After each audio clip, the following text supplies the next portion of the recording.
បាទជំរាបសួរគ្រូអ្នកគ្រូទាំងអស់គ្នាដែលនៅក្នុងថ្នាក់ភាសាអង់គ្លេសបាទថ្ងៃនេះខ្ញុំមានមេរៀនមួយតាក់ទងជាមួយនឹង Unit 5 Lesson B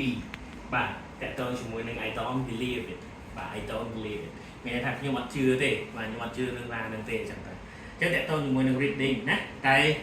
សូមអ្វីដែលសំខាន់នោះគឺតាក់ទងជាមួយនឹង expression ទាំង6ដែលយើងនឹងនិយាយនៅក្នុងថ្ងៃនេះបាទអញ្ចឹងទី1 expressing disbelief មានន័យថាកន្សោមពាក្យឬក៏កន្សោមប្រយោគទាំងអស់ដែលតាក់ទងជាមួយនឹង disbelief មានន័យថារឿងរ៉ាវដែលយើងមិនជឿណាហើយនឹងមក column ទៀតគឺតាក់ទងជាមួយនឹង saying you don't know បាទ saying you don't know មានន័យថា clear គេឲ្យ clear 3សម្រាប់យើងនិយាយថាបាទយើងអត់ដឹងរឿងហ្នឹងទេឧទាហរណ៍ដែលគេសួរថាមនុស្សស្លាប់ចំនួនកូនបានយើងថា don't know I really don't know I don't have a clue ណាអញ្ចឹងអាចប្រើ clear នឹងបានទី1គេឲ្យថាជា clear ជាមានន័យថាជាកន្សោមប្រយោគដែលប្រើថាយើងអត់ដឹងយើងអត់ជឿសំដៅយើងអត់ជឿជាមួយនឹងអ្វីដែលយើងអត់ដឹងណា saying you don't know តោះអញ្ចឹងយើងមើលទី1 no way មានន័យថាយើងអត់ជឿទេរឿងហ្នឹងខ្ញុំអត់ជឿទេ no way គ្មានផ្លូវទេបាទ seriously រឿងហ្នឹងពិតអត់ខ្ញុំដូចអត់ជឿបាទ seriously បាទមួយទៀតគឺតាក់ទងជាមួយនឹង I don't believe it មិនហ្នឹងគឺតាក់ទងជាមួយនឹងថាខ្ញុំមិនជឿទេបាទទី3មកចូលដល់អ្វីដែលយើងនិយាយថាយើងអត់ដឹងវិញម្ដងអានេះយើងនិយាយថាអត់ជឿអានេះយើងអត់ដឹងបាទយើងអត់ដឹងសោះហ្មង I really don't know បាទ I have no idea មានតែខ្ញុំគ្មានកំណត់សោះអូខ្ញុំអត់ដឹងទេអញ្ចឹងទៅ and the last one គឺ I don't have a clue ខ្ញុំគ្មានតម្រុយពីរឿងនឹងសោះបាទដូចសើបជន់មើលអញ្ចឹងយើងមាន clear ទាំង6នេះ3យកទៅតាក់ទងជាមួយនឹងការសន្ទនាអំពី Easter Island អញ្ចឹងយើងឃើញហើយនេះគឺរូបចម្លាក់មួយដ៏ធំបាទតោះអញ្ចឹងមុននឹងយើងចូលទៅដល់ការសន្ទនាteacherចង់ឲ្យយើងមើលស្ដាប់ស្រាប់សិនណាបាទស្ដាប់ស្រាប់ទាំងអស់គ្នា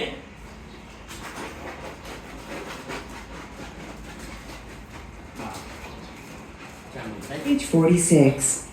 Exercise 1. Interactions. Interesting and unknown facts. Part B.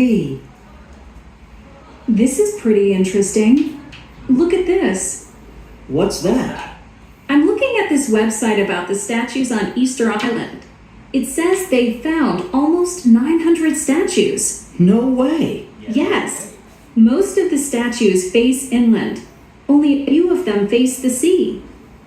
When did the Easter Islanders make them? Let's see. About 500 to 750 years ago.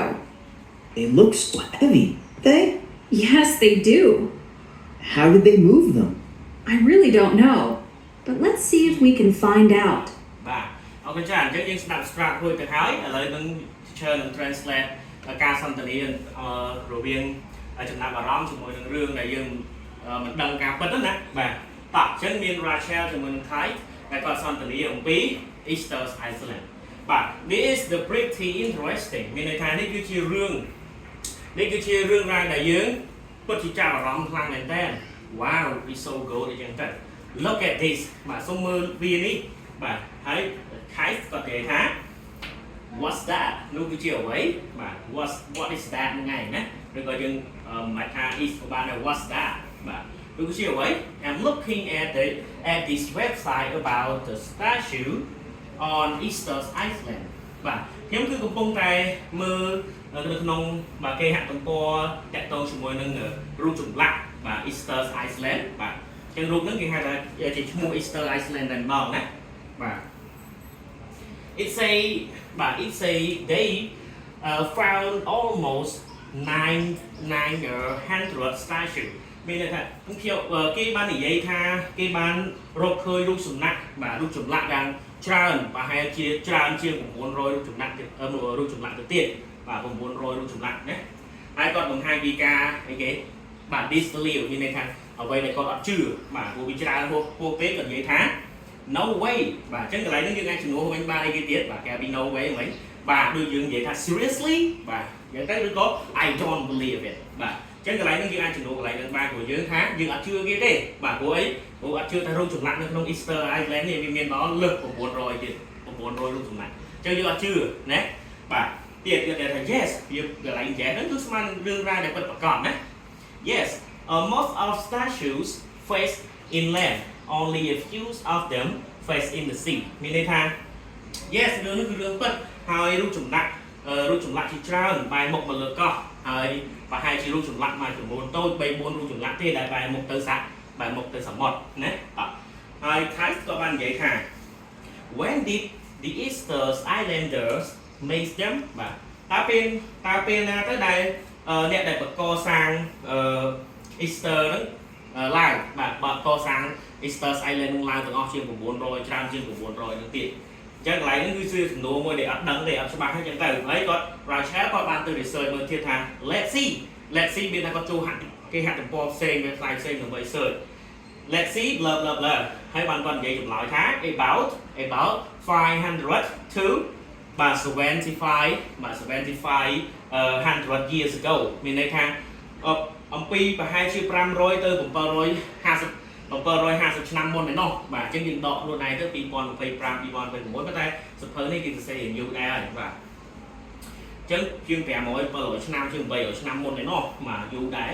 បាទ they look so heavy បាទនេះគាត់សួររកទម្ងន់ណា heavy ស្មើនឹងទម្ងន់ធ្ងន់ they look so heavy wow រូបចម្លាក់ទាំងអស់ហ្នឹងមើលទៅដូចធ្ងន់ណាស់បាទ so heavy don't they បាទ they look so heavy don't they រូបចម្លាក់ហ្នឹងធ្ងន់ណាស់មែនអត់បាទរូបចម្លាក់ទាំងអស់ហ្នឹងធ្ងន់ណាស់មែនអត់និយាយអញ្ចឹងបាទហើយគាត់និយាយថា yes they do បាទហ្នឹងហើយរូបចម្លាក់ហ្នឹងធ្ងន់ណាស់មិនអាចលើកដោយដៃខ្លួនឯងទៅទេបានទេគាត់និយាយសួរទៅទៀតថា how did they move them បាទតើយើងទៅអាចទៅរើវាដោយរបៀបណាទៅព្រោះពីសម័យមុនអត់សូវមានគេហៅថាគ្រឿងចាក់ទំនើបទៅអុកទាញវាផងហ្នឹងអញ្ចឹងរឿងរ៉ាវហ្នឹងក៏ Rachel ក៏អត់ច្បាស់ដែរគាត់និយាយថា I really don't know បាទ I really don't know អញ្ចឹងកន្លែងនេះអាចជំនួសអីបានទៀតបាទ I don't have a clue ឯមកថែមទៀតព្រោះយើងអត់មានតម្រុយពីការធ្វើឬកសាងទេដូចជាភាសានានានៅក្នុងប្រទេសកម្ពុជាយើង fiction យើងសិតតែអត់នឹងតម្រុយហើយការកសាងហ្នឹងឲ្យរបៀបណាបាទ I really don't know ចឹងកន្លែងហ្នឹងយើងអាចជំនួសដោយកន្សោមមិញណាកន្សោមយើងអត់ដឹងមិញនោះបាទ I don't have a clue អីចឹងទៅបាទ but let's see បាទ if we can find out បាទប៉ុន្តែយើងនឹងអាចឃើញវានៅពេលដែលយើងស្វែងរកព័ត៌មាននឹងឃើញបាទអញ្ចឹងមេរៀនរបស់ teacher គឺមានតែប៉ុណ្្នឹងតកតងជាមួយនឹង expressing ចំនួន6បាទមានន័យថា disbelieve ជាមួយនឹងបាទជាមួយនឹងអីគេរឿងរ៉ាវដែលយើងអត់ដឹង saying you don't know បាទអរគុណច្រើនសូមព្រះប្រទានពរជួបគ្នាសប្តាហ៍ក្រោយ